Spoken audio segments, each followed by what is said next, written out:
What I would say, if you are really seeking, I do have go into secondary schools and explain about my journey. As I said, start at the age of 13, which is quite pivotal. I started collecting, social media wasn't in then. I collected any hard copies.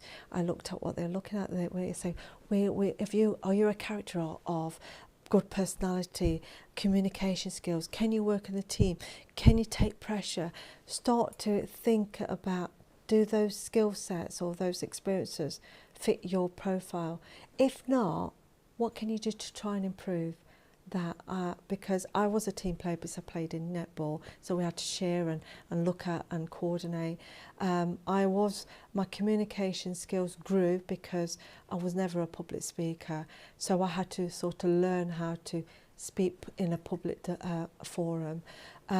So as a young person, I think what they need to do is get a mentor. Speak to the teacher, Teacher can link up. We have someone in our recruitment team. I don't know if you're having him on, but our positive action coordinator. We have they can get advice. There are officers who go into schools that will explain and become their mentors.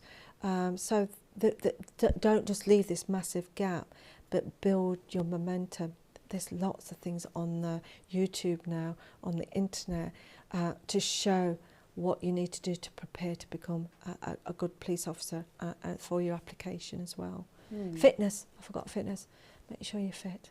Because I hated running. I was a bat and ball person, but running, but it's a bleep test as well, which they can keep doing and practicing.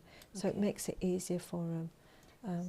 Wonderful. So they have to develop as their personality as a complete person before they can get into these kind of roles. You need to... I would say you can grow. I was 20. I would say I was fairly naive, but because if you've got that determination and dedication and willingness, you're prepared to learn on your mistakes.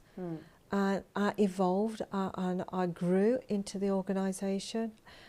So even if you are 18 and you're still thinking, well, I'm not sure I've got the confidence, but if you have the willingness and you've got time to practice, but you can reflect. If you are I say it's like you have to reflect on your learning. If you're prepared to learn and move forward, you can grow and show that in interview.